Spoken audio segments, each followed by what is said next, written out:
Well, Brian, welcome back to In Search of Wisdom. Thank you, Joshua. It's always great to be here. Well, it's a pleasure to have you. As I was just mentioning before we hit record, really enjoyed your new book that just came out, Astonished by the Word. And before we get into this particular book, which is going to be the topic of our conversation today, I'm curious about, maybe broadly speaking, the word deep, which is in the subtitle of this book. It's in the title of your podcast, Deep Dive Spirituality Conversations, in the title of a coaching program that you offer. Like, what does this word deep mean to you? Yeah, it does show up an awful lot. So, and obviously it means something probably beyond what I can even describe, because it's coming off at the almost Freudian slip unconscious level there, I think, because I use it continuously. I guess what it means is, as I've looked back over my life, in many ways, things went really well for me for most of my life. I did have the real just difficult season that I went through 12 years ago, and then kind of rebooted. And I suppose I thought I was deep back on the other side of that, the whole mess. And so deep to me is kind of what happens, what you do with your life after you think you already sort of know a lot of stuff, and you realize that you really didn't know half of what you knew. And so at some level, deep is choosing to move past superficiality and to own one's whole life, the good parts and the bad parts. I'm curious, like, as we, typically thinking about listeners, readers, like, etc., is there something important about recognizing the opportunity to go deeper? Like, is it an infinite thing that there's an opportunity there, or is that not how you think about it? No, I literally do think of it as infinite. Basically, where I am, and this is where my Christian faith directly comes into this. The God who I believe in, the God, who that I think the scriptures reveal is at God's core, and the scriptures do teach this, love. And by definition, God is infinite, beyond all understanding. So our greatest thoughts, our best theology, it's just scratching the surface on who God is. But the one thing we do know is that God is love. And as a correlation to that, or an implication of that in the scriptures just teach it, like our response back to this infinite God of love is to love God and to love our neighbor as ourselves. So when I think about deep, at any point, like most people really aren't going to disagree with that affirmation. We should love. They might not say you should love God, but no one's going to disagree. Love your neighbor as yourself, except actually truly evil people would push back on that. But well, what does it mean, right? So how do you model yourself after something that's infinite? Well, obviously, that's impossible as a finite person, and even in all eternity. I just imagine that being in this life that we get a taste of now is like, I live in Florida. Well, you live in Georgia, you're not too far from the ocean. We can go to the ocean. And to me, that's the metaphor. Most of us live our whole life on the shore or maybe on the beach, but God's inviting us to get in the water. And getting in the water, literally, you can just step down to the shore and then get in deep enough that the waves just kind of get in and out by how the waves go. But if you keep moving into the ocean, eventually you're going to get to the point where you're going to go under. And to me, that's the deep surrender that God invites us to. A life of faith is just getting in the ocean, but I think God wants us to go deeper. And so I just imagine the rest of my existence, whatever that means, on this side of eternity, and if there is an afterlife, which I do believe there is, on that I'm literally just going to be going deeper and deeper in this ocean of love. And that, my job basically now, and to make this take its out illustration, then, is how can I open up my mind, my body, my heart, every little nook and cranny to what God really wants to bring in me, which is a deep surrender to love. And so when I think of deep, I'm just trying to share with other people the ideas, the questions I've asked myself, the things that I've experienced, the practices and spiritual exercises, if you will, that I think have helped me to grow way past where when I was younger, would have ever thought was possible. And again, the trick with that at the same time is a caveat. I'm a Methodist, and in our heritage, we have this doctrine called holiness of heart and life. It's the idea that you can fully surrender to God, and we can use this language of perfected in love.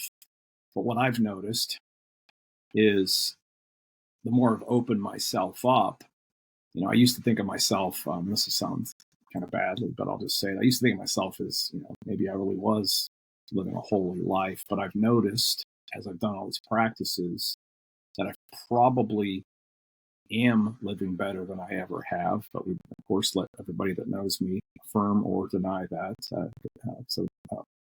While simultaneously,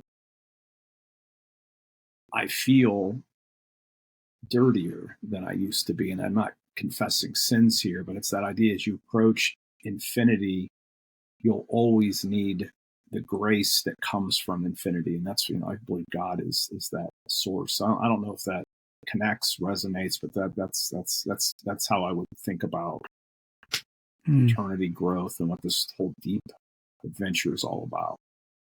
Nice. You brought us in the deep waters there.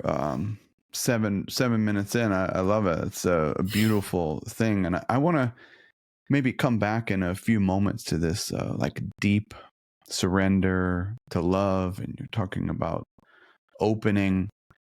But you mentioned briefly that Augustine quote that maybe inspired or kind of starts off the book. Could you say a bit more about that opening passage of the book?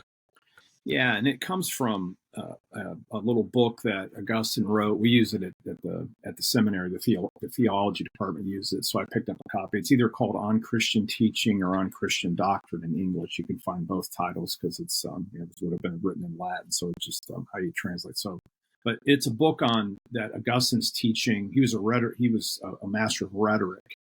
So it's his book where he sort of talks about a lot of things. It's kind of a rambling book, but he's trying to talk about what it means to actually read scripture and interpret it. He was a bishop around 400 AD. And he he says this, he comes back to this a couple different times, but he basically gives this one line. It's like a tweet if you're going to say the whole book. And the statement, and this does open my books, it's the frame. It's, so anyone who thinks he has understood the divine scriptures or any part of them, but cannot by his understanding build up this double love of God and neighbor, has not yet succeeded in understanding them. So it's back to the love God, the love neighbor, the two great commandments. And he's offering that as a check. If you're not done with any part of the Bible unless you really get how this text would help you to love God and love your neighbor more profoundly. Seems to be so important in the way of as you know, with the name of this podcast and the listeners know, in the way of some sort of search for wisdom or whatever it may be, embarking on a particular path, you don't always, and I'm speaking from my own experience, that you don't always connect it with growing in this double love. We don't always think about like self-improvement or like whatever it may be, even the search for wisdom, becoming wiser in that way. Like why do you think that is? Because it makes sense when you say it. It's kind of like, yeah, I don't know. It's a strange thing, like the self-improvement thing or stuff like that. Yeah. And and to me, that's the fun part of the book a little bit. It's that at some level, it kind of seems obvious. But then, and one of the reasons I wrote this book was there's so many divisions and fights just among Christians, let alone we start throwing Democrats and Republicans and stuff in the same room. So, so it's like if Christians, a lot of times when you think of, like, if you use the word evangelical, for example, that's going to raise all kinds of flags for folks. It used to mean one thing. Now it kind of means people that vote a certain way, or, and so you have just these obvious divisions, and so you're thinking like, okay, it seems obvious that, and I would say most religious texts would kind of push sort of in the same direction. I'm not trying to equate all religions, but at some level you think, okay, love God, love neighbor. Okay, duh, that seems so basic. So the way I'd answer your question is, and I try to flip it in the book without getting too arcane. But the idea is and this might be the backwards way of answering your question. The reason that we don't always think about it is because if you want that, you have to open up to the possibility that you actually don't love God or love your neighbor. Or it's really subtle, and maybe you think you do, but you get 50 people around and they're suddenly saying stuff about you because you have all these blind spots. So this book is really about, okay, here's an obvious growth path that if somebody lived that way, there'd be no objections, because who wouldn't want to be around somebody that literally, believes in something bigger than themselves? I'm not talking about firing up an inquisition because of that, but like literally that you're accountable beyond yourself, and that your life is about treating other people with the same amount of love that you could have for yourself. I mean, that would be a beautiful world, I think, if we lived there. So the only reason that doesn't exist then, and like I'll start with myself, this book was about my own inner work on myself. It's like, okay, so if I'm going to say I'm going to love God more, so then that means I need to explore through, in this case, through the reading of the biblical text. I mean, you can also use contemplative things like centering prayer to get at some of the same things too. I need to explore those parts of my life that I really am not fully loving God, meaning I have mixed loyalties. So like the opposite of loving God isn't hating God. It's making God or de-elevating God so that there's a whole bunch of other gods, and you just basically are aligned with the God of the Bible, but then a million other things. And it's the same with loving your neighbor as yourself. I don't even get into the self-love part too much in my book, but to ponder loving your neighbor, you have to open yourself up. How do I, as an individual human, what are ways that I actually consciously and maybe unconsciously practice injustice towards other people? And frankly, I mean, those are the kind of conversations. Who really wants to know that stuff about yourself, right? So so that's how I kind of answer. It's almost painful in some level to know the truth about yourself.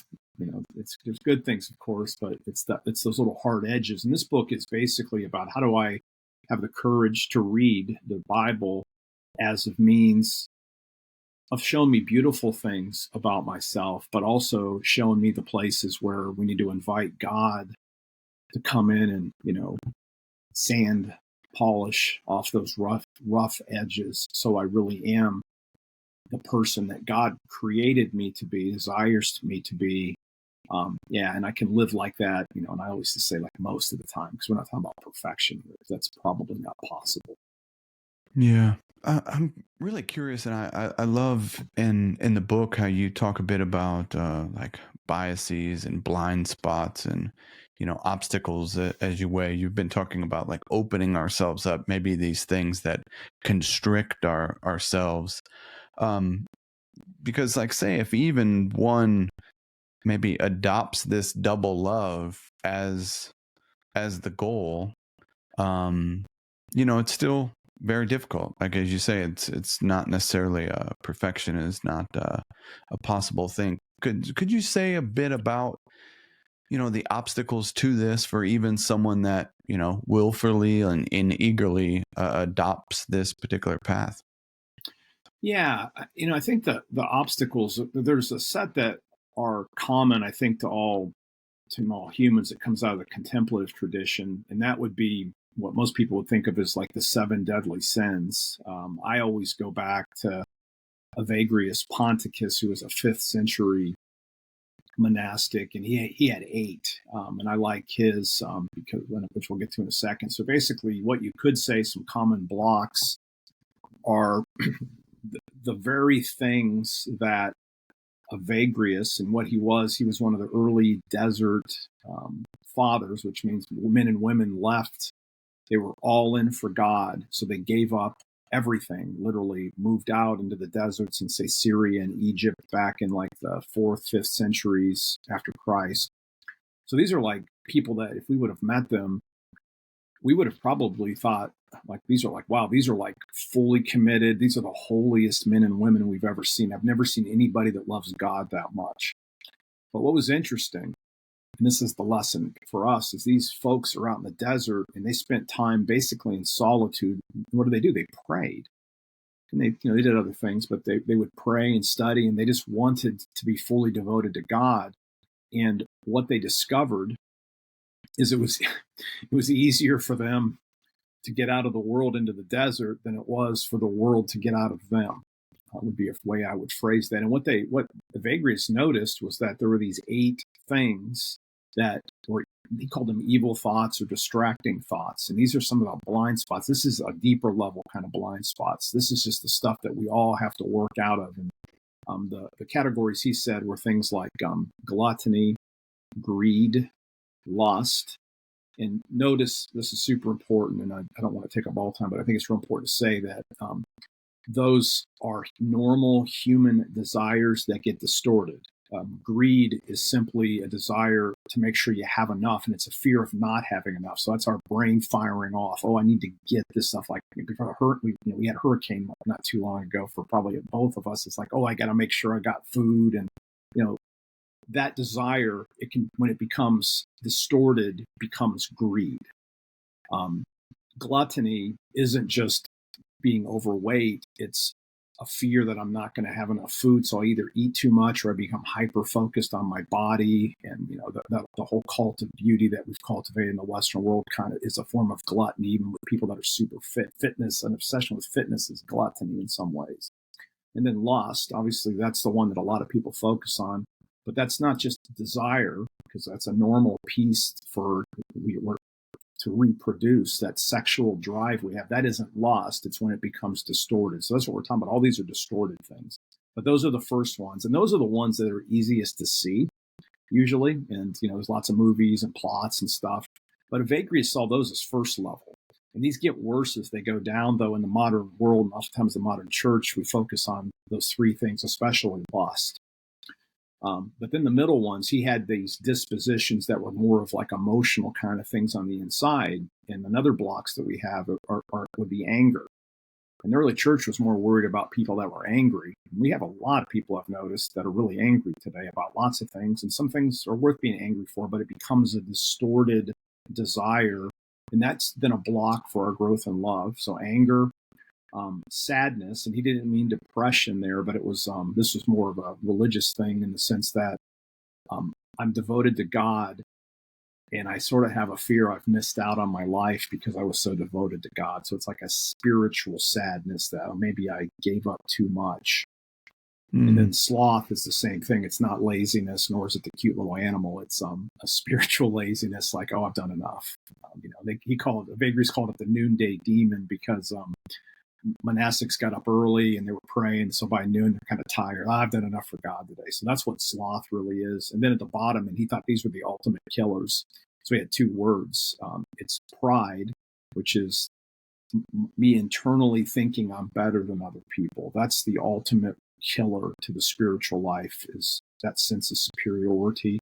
And then then he also used the word, in English this would be vainglory. These are all Greek words that he would have used. So there was this internal feeling of superiority, which we would call pride, and then vainglory, which is me desiring someone else to point out how great I am.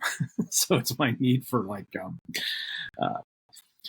approval or praise or whatever. And so that would be one set of things that are blocks. Our other biases are the sorts of things that get worked out in relationships. Like we need to be, we're groups. Like I'm a white male that grew up in the Midwest. I have certain biases because of my upbringing. My parents were working class. So I have this sort of that experience that creates blinders that don't allow me to see some things in the world. Whereas if I was a female, I could see things a different way. If I was a different ethnic group, I would see things differently. So there's sort of inherent biases that we get just from what I might call tribalism, like just being around echo chambers or being with people that are only like us that make it impossible for us to see the things. And then there's personal quirks that are blind spots that are all there too, that really just get worked out by being open and building deep friendships with other people, that you can get feedback, without literally feeling threatened by it. But so that'd be, I'm giving you a long answer now, but that would be some of the things that I'm talking about when there's biases. And then you come to the scriptures, all that stuff allows you to see certain things and not see other things, which means we have to be aware and suspicious of kind of our first level readings, lest we only have the Bible tell us what we already know.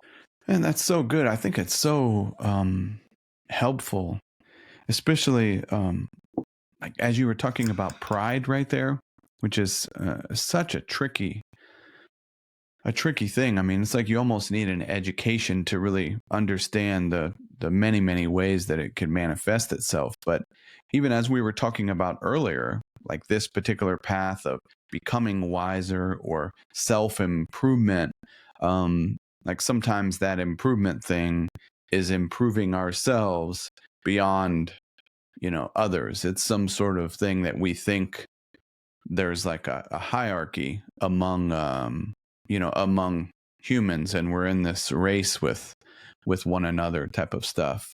But yeah, it's a fascinating thing how these things can do and so easily, show up in daily life. I'm curious, like the thing of receiving love, probably something that like saddens me the most sometimes. My wife and I watch a bit of reality TV, relationship type of stuff, and this shows up in families and things as well. There's like a child that maybe doesn't feel the love from their family member or vice versa. This thing of receiving love, like, how do you think about that? Have you ever, experienced that thing of, I'm sure we all have to a certain degree, but, this thing of, I'm not loved. And maybe how do you think about it today? Yeah, so good. That is, I think, the ultimate issue. When we think about, I was going to go back and really simply state that what's deep mean, it's actually what you're getting at. Because I talked about growing infinitely in love, but basically, um, the secret, if it's not even a secret, all the spiritual life is accepting the fact that you're unconditionally accepted and loved by God apart from anything that you do. That's your identity. That's how we're born. Like, if you're around babies treated well. I mean, just, you can have bad days and they cry and stuff, but, they'll start smiling at some point, and they literally, they know they're loved.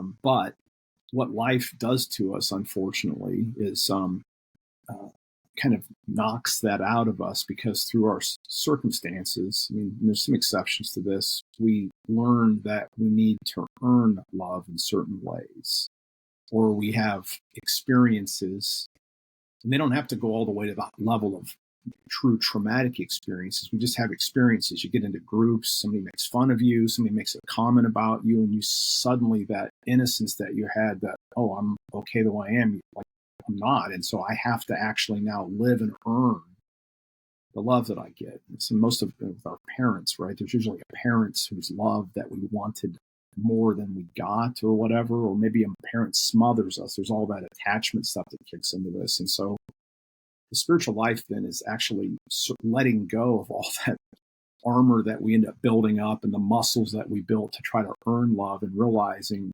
there's nothing that I can do. It's not willfulness at all. And that's the word I like to bring in.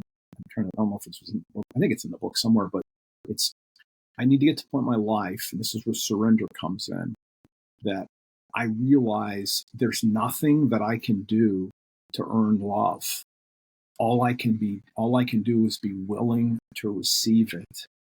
And I have to recognize that the love that God has for me, if I'm not receiving it, there's something that I'm somehow blocking it, whether it's unconsciously or consciously, and it's hard to blur those things. And so I need to literally have the courage to just open myself up. And like, I've said, like one of my favorite prayers is, God, help me believe the truth about myself, no matter how beautiful it is. That's a prayer that God will answer. Sounds heretical depending on your background. You're like, what? I thought I was a sinner and stuff. And it's like, well, there's the other side too. Lord, help me believe the truth about myself, no matter how difficult it is too. And that's where grace comes in. But those are the things that we need. And so I need to be willing to let God show me those two things. And when we do that, we're literally opening ourselves up to love. And to me, that's what the gospel is too. It's, we can talk about, heaven and hell and all that stuff, but really all it really is I'm reconnecting with the God who loves me so that I can live as the person that God created me to be, out of that identity of love. Let me ask you, I've always thought it was an Augustine quote. I remember trying to find it one time and I couldn't quite find the particular quote, but something along the lines of that desire to be loved can be filled by like God alone. It's like looking for it to fill that that maybe round peg here on earth, like humans, kids, relationships, whatever it may be. It's not going to be a fit. And I think he's talking from a bit of a tortured soul in the way of confessions and things like that. Someone that searched high and low for many different things and wisdom. Is that do you think that is regardless of whether Augustine said it or not, do you find that to be true? I think it is true. And by the way, Augustine says there's two people that say almost the same thing, and that's it's the very first paragraph of Augustine's Confessions, where he says something really close to that. It's about our hearts are restless until they find their rest in you. It depends on the translation.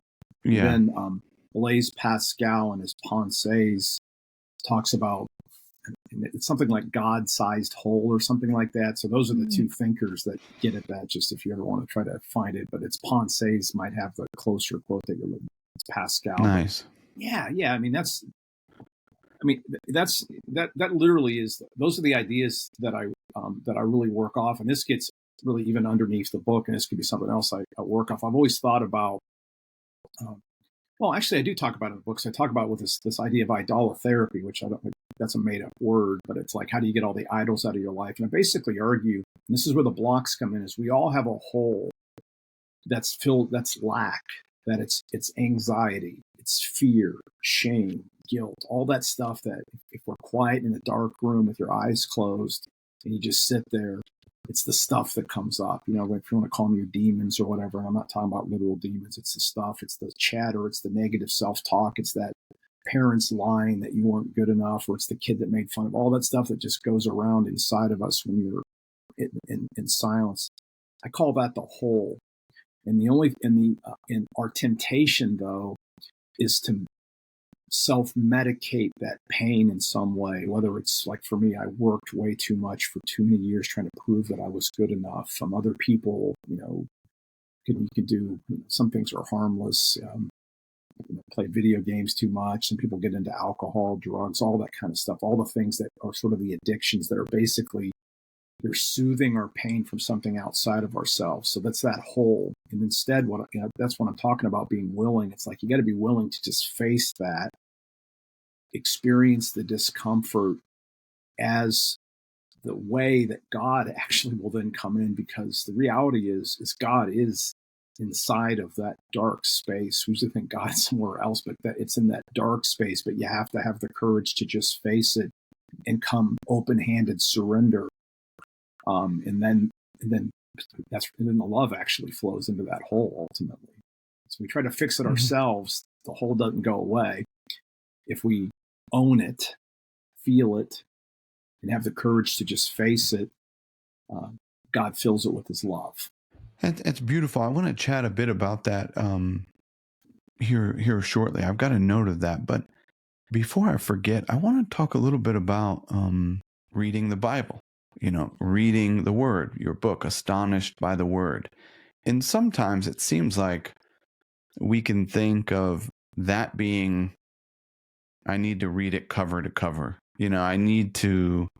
It's like an all or nothing thing. And I've been listening to a few of your podcasts this week, and you said something, I don't remember exactly word for word, but this particular passage of, Father, forgive them, for they know not what they do, as Jesus on the cross. And, it's 7 or 8 words.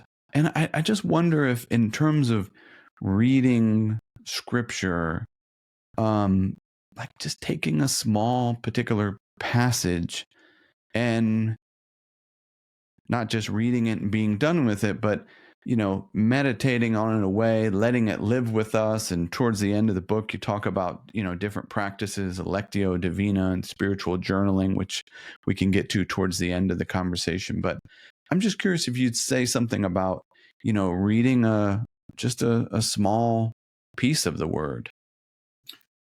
Yeah.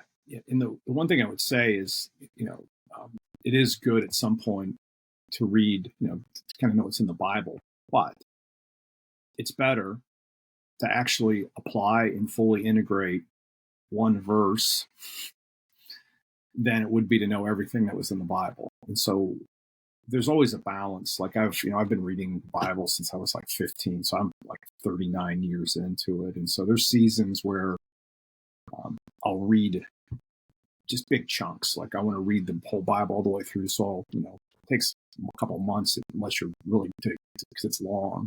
If you read the whole thing, and then sometimes I just park in the same book for months, just reading the same passages. And so, yeah, we want to be open to the Spirit. It's always, interpretive wise, it's better to get some context, but it's always appropriate when you find a key passage to just drill down. Because to go back to my ocean metaphor, most passages in the Bible are endlessly interesting if we have the courage to open ourselves up fully and deeply ponder them. I mean, if you would just go to like a theological library, if you ever have the chance, if you would just see how many books have been written, like you just grab a commentary and just pick any book on the Bible, and just you could fill like thousands of bookshelves just with people that have said things about one of the books, right? So there's just so much depth. So yeah, just anybody listening, it's like, it's not about getting through everything. It's about allowing God to speak for you really powerfully through, a couple of words, a couple of verses, a paragraph. And that's a great way to study. You just kind of slowly read. Like my practice this year, this is 2023 when we're talking, is I'm just reading through the lectionary, which is a way that the Roman Catholic Church has a lectionary, Protestant churches have lectionaries, a different versions, but it basically just gives you four short paragraphs for the next Sunday. And I've just been reading those 4 texts every day as my devotional life over against trying to consume a lot. So I think I'm answering the question, but I'm just saying there's different ways to read the Bible, and you just want to be sensitive, kind of literally to, you're sensitive, your own, to the Spirit's leading, your discernment. What does, I always ask myself, what's my soul really need? Sometimes it needs a big drink of a lot of stuff. Sometimes it needs to go deep on a smaller text. Yeah. And you have some beautiful questions at the end of each chapter, which I really appreciate. The idea of letting one of these questions, live with you for a bit. Um, I'm curious, like that particular passage, you know, Father, forgive them, for they know not what they do. We've spoke before about maybe different wisdom traditions helping us to understand our particular, adopted path that we're attempting to follow. And it reminds me of, I made a note of something that Epictetus wrote. Epictetus said, like, in the beginning, you're blaming others. Then you move from that step and you're blaming yourself. But as you progress down the path, then you don't blame others, you don't blame yourself. There's essentially no one to blame. Um, and like you could put that under the umbrella of forgiveness or whatever you would call it, wisdom, whatever it may be. But it seems like everything that we talked about like earlier, we talk about these like blind spots and like closing us off and all sorts of stuff, is that little tricky thing of blame. It's like, and we want to find a cause to thing. Something happens to this, like you mentioned, anger. I'm angry and it's because of this person over here. This is the cause, this is the person to blame for my anger. But this place of like, I don't like, there's nowhere to go, there's nothing to really actually improve in the way of this self-improvement thing, there's no one to blame. It's a pretty radical thing. And like you mentioned, like this deep surrender to love, like it sounds like deep surrender to life, as well, some of this stuff. So yeah, it's a fascinating and beautiful thing, like in a way. Like, why is the thing of that there's no one to blame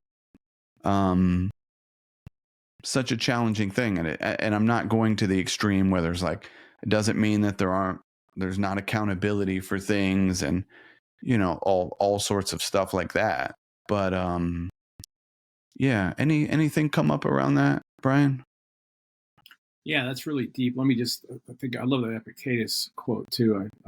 Yeah, it's kind of like, because obviously when Jesus is saying, Father, forgive them for they know not what they do, he is extending people forgiveness that are crucifying him, right? So he's literally, here's the Son of God, he's being crucified. So blame. So the key for us to take that, and the reason I love that passage so much, because of all the ways that we don't see that, because most people want revenge or whatever. Even when we think about justice, sometimes we think, well, that person's going to get what's coming. Here's Jesus just literally giving them a blanket forgiveness. What it does is, if we can live beyond blame, it doesn't mean, and I think this is where the Stoics really do have some good things. It's like, it's not that we don't have preferences, right? We would, like, I would prefer not to be crucified. Like most people would be, right? Yeah. I'd prefer to drive down the road and everybody gets out of my way and I just have a nice little easy drive down whatever highway, right? Those are preferences. But the reality is, life is messy, right? One of my favorite, my daughters always joke about this. One of our favorite passages from Epictetus, it's from the handbook, where he talks about if you're going to get a bath, and if there's a public bath, so, somebody's going to touch you, you're going to get splashed, all that kind of stuff. And guess what? That's because you're getting a bath, right? And so I think this whole idea about blame is just recognize that life is super messy. Honestly, we're all, from this my Christian faith speaking, we're all sinners who need grace. Even the best of us will always need grace. Therefore, if we play the blame game, there's no end to that. So therefore, can I extend grace? Doesn't mean, again, like you said, doesn't mean there's not accountability. It doesn't mean that people can act any way they want to, but I'm going to live a life where I can just release all these things back to God. And with God's help, I think this is where Christian faith comes into. You have a verse like this gets misused, but I think it's a beautiful one if it's used right. All things work together for the good of them that love God and are called according to his purposes. That's Romans 8:28. And just go back to our friend Augustine. He wrote, even our sins. And so that's a way of living life where, yeah, if I surrender in to the good, the bad, the ugly, the insignificant, doesn't mean I have to like everything that happens. But that's where a life without blame, and that gives then opportunity for salvation to come in, for redemption. Like in our world, I mean, we want to blame people for doing bad stuff, but then you get the sense that we just want to ruin people once they've been blamed sometimes, and that there's no way back, right? We need to create a world, world beyond blame. It doesn't say that bad things are good things, but it shows that there's a way out for even a bad person to come back. So that's what's coming to my mind. I probably ought to stop, but And I want to touch on, in this conversation, there's a few chapters that talk a bit about attention. Sometimes I say like the wisdom of and. There's a big important and in the middle of things. And one is the Bible is 100% human and 100% divine. Could you say a bit about that? Yeah, and that's obviously, that makes no sense in a mathematical way, but the idea there is, I think all Christian traditions are going to have some statement about the Bible being authoritative. They'll use different words. Sometimes you get infallible and different ideas, but the scriptures are authoritative for faith and practice precisely because God inspired them. However, if one studies the Bible carefully and really gets into the weeds, you're immediately confronted with the reality that the Bible was written in many ways just like other books written by humans. So there's places where sometimes the stories seem to contradict. You can't always verify whether something that the Bible reports happened. And so you have to use kind of typical kind of human inquiry. So I think it's important to recognize that it's both. And so that when you do a careful study of the human processes, like you may find out, for example, that just to give one example, when you study Matthew, Mark, Luke, and John, a lot of scholars, most critical scholars, would say that those books weren't actually written by those people. They get attributed to the traditions to those people. Well, not everybody's going to like that, and it may or may not be true, but that would be a focus. But the point would be, regardless of the human means that part of the Bible, how it came together, that doesn't take anything away from the divine part. So, like, to me, illustration I'll use, I think this is in the book too. It's like a pizza. It's like if I get 8 slices of pizza, if 7 slices are human, that doesn't mean that would mean 1 slice was divine. But it's not like that.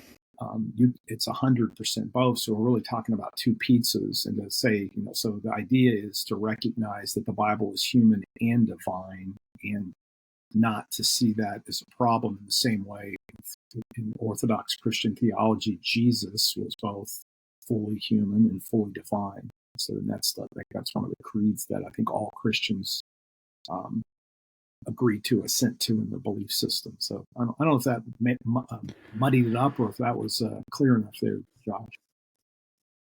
No, I think it does. And I think it, like in the way of, as you say, muddy it up. I don't know. Maybe maybe it needs to be muddied up. Maybe it's, in the way it's like one thing, like that and makes it. I made a note of another one on, another tension of, you talk about God is knowable and greater than we are capable of understanding. When you like went through school many decades ago and things like that, did you learn a little bit about that? Like, is that I'm not a person that's has any sort of theological training and things like that. Is that like the wisdom of and, or this tension thing, is that something that is focused on in your world? sometimes, like I happen to come out of the Methodist side of the Christian family, and one of the geniuses of John Wesley, who was the founder, was he was pretty big about this tension between both and. So that is part of our theological tradition. But I will say that maybe intellectually, I was introduced to that when I was younger, but it means more to me now as I've lived through my life, experienced beautiful things and really hard things. And what it really gets at is, and I think an important and would be certainty and uncertainty. That's where the knowing and unknowing comes from, because the both and is nice when we're trying to just kind of hold things together, but it's scary at an existential level because, if we're talking about how do I live my life, some things that don't matter, like what am I going to have for lunch today? Your life doesn't depend on that, unless it's a choice between poison and regular food. But that doesn't matter. But like when we get to really big things like how am I going to live? What's my career going to be? Who am I going to marry? Do I go all in on what I sense God is calling me to do? We'd like certainty. And when I was younger, I think I missed God because I desired to be certain more than I really desired God. And so that's how I would answer your question. So I've gotten more comfortable as I've gotten older, and this comes out of a lot of the contemplative stuff of theology and properly understanding the scriptures teach us true things about God. They give us true analogies about God and ways of thinking. But I always have to remember that God is infinitely bigger than even the most beautiful things that these things teach. And so that's how I've changed. And I've gotten okay with it, with that. And it's really expanded my faith. And frankly, it's actually, in some ways, it saved my faith when I was going through my dark night of the soul, to realize is I don't have to understand it for it to be true. And that's hard for a guy who spent his whole life studying to say that. Yeah. That was my conversion experience, was just to embrace that and around the certainty, uncertainty stuff, the knowable, but yet, I can know God, yet God is bigger than that as well. Yeah. And it seems to be so important. And in some way, I think that tension or that and connects with what we were talking about a bit before, of maybe taking a look at some of the ways that were not so lovable. And maybe that's uncovered in centering prayer. Maybe it's uncovered in reading scripture. But in some sort of way, there's like an and there as well. Anything come to mind that you could share, Brian? Yeah, I would say what you're looking for, and like one of my favorite parts of the book, and this is one of the first parts I wrote, is I was thinking, like, how is it possible that I've read certain parts of the Bible my whole life and missed it somehow?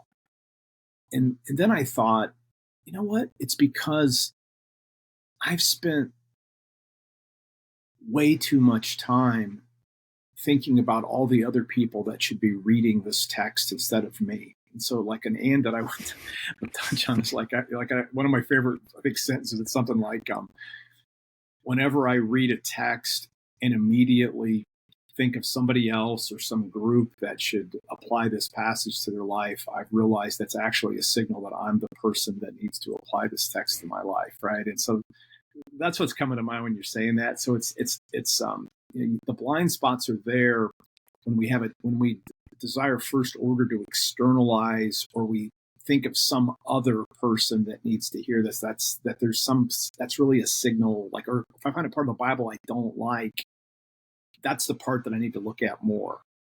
And so that's where I'd say the and. It's like that. Notice the things you do like, and be super careful to pay attention to the parts of the text that you wish weren't there. It's good. Our time flew by again here. I wanted to ask a few practical, questions for the listeners. Could you, give a brief description of how you talk about Lectio Divina, and then also a spiritual journaling practice, just so the listeners can get some practical strategies there? I think it'd be really helpful. Yeah, and I also just say if people are curious beyond this, obviously they can look at my book, but also you can go on the internet and type in Lectio Divina and find some good resources. But in a sense, all this is it's basically a contemplative way of reading the scriptures. I would say start out with a prayer, and I would actually say, Lord, astonish me anew with the riches of your word. So we want to be astonished, so then we can potentially be astonishing with the way that we do the text. But then Lectio is basically, if you want to think of it as taking a breath in and then taking a breath out. And then the breathing in part, it starts off, there's 4 stages of Lectio, and the first 2 are what I would call breathe in. The first one is really just read. You're reading the text. So whether it's a verse, and you can't really do Lectio on a big chunk, so a paragraph or verse, you're just going to read it multiple times. Just see what's there. Your idea is what's there, what's jumping off, what's landing with you. What do you notice about the words, the way that it sounds? Maybe read it out loud, read a couple of different translations, but you're just reading the text. And then second, you're meditating on the text, which essentially just means, what's landing, and then you want to connect the text with maybe stuff you already know. If you know the Bible, maybe there's other texts that are coming to mind, maybe previous ideas you had about God or the church or people or love or whatever that passage is, just kind of chewing on it. So you're breathing the text in to get a sense on what it seems to be teaching. And then, and that's just, at that point, you sort of got interesting things about the Bible in your head. You've got some basic understanding, but now that's just the breathe in. If you just breathe in, you can only take it so much. You got to breathe it back out. And so it's always, the word comes to us so it can go back out. And there's 2 stages on the breathe out. It's praise or prayer, first of all, and this is where the love God, love neighbor comes in. Okay, based on what I've just read, how does this text teach me to love God or praise God or pray to God? And then the second breathe out is, how does this text then, how do I live this out in my daily life and my interactions with others in the world? So that's Lectio. Read, meditate, breathe in, then breathe it back out. How does this teach me to love God? How does this teach me to love my neighbor? Nice. You can get way into the weeds on that, but that's the basic steps. And then the journaling, and I've been doing this for years. It's a form of the prayer of examine, but it's kind of my hack version of it. So, but it does have it. I'll give credit to Ignatius. This was kind of, but so I essentially, template journaling for me is, and this can help you read the text by getting at blind spots and what's bothering you. Is I always start with gratitude. So just 3, 5 things, people, events that you're super grateful for, and learn to cultivate that. What we appreciates. Jesus said, "He who has will be given more. He who doesn't have, what he has will be taken away." Jesus is talking about appreciate what you have. And so that's just a grounding spiritual experience. And then I would suggest, ponder what's really bothering. I ask myself, what's bothering me today? And be sensitive to that. Be sensitive to bodily sensations, little nervousness or thoughts. Get it all on paper, because you're basically praying out to God the things that bother you. And those 2 practices to me are open us up to the Word. And then I can come to the Word not with a blank slate, but I've unburdened my insides. You could also use centering prayer with or as a substitute for the journaling, as a way just to prepare my inner life to receive the Word and to go through that Lectio Divina process. And in your practice, are these, fairly short, 20, 30 minutes or so? Does that sound about right? Yeah. So I do this in the morning most of the time. So yeah, you could do, and again, you could do as much time, like if it's a pastor or somebody's going to teach the Bible, or maybe a Bible teacher, you could spend hours doing some of these things. But yeah, you can literally have a morning devotional time where you spend 15, 20 minutes doing some kind of contemplation and some scripture reading every day in a way that would really set you up and ground you for the rest of your day. Nice. Well, we've made it to this final wrap-up question that I've asked you before. How do you define or think about wisdom in daily life? So take it any way that you like, tie it into this particular new book. What comes to mind, Brian? Yeah, I love that question. I don't even remember how I've answered it before, so this may be new, or maybe the same thing I said before here. But I would say at this point, wisdom is essentially just learning to live in light of what is around us, using the resources. I'm going to say, as a Christian, relying on God to fill in the gaps beyond my own expertise. But I would say the wise life is living in harmony with nature, with God, and our fellow humans around us. Well, beautiful. Well, as always, this has been great. And again, for the listeners, the new book is Astonished by the Word.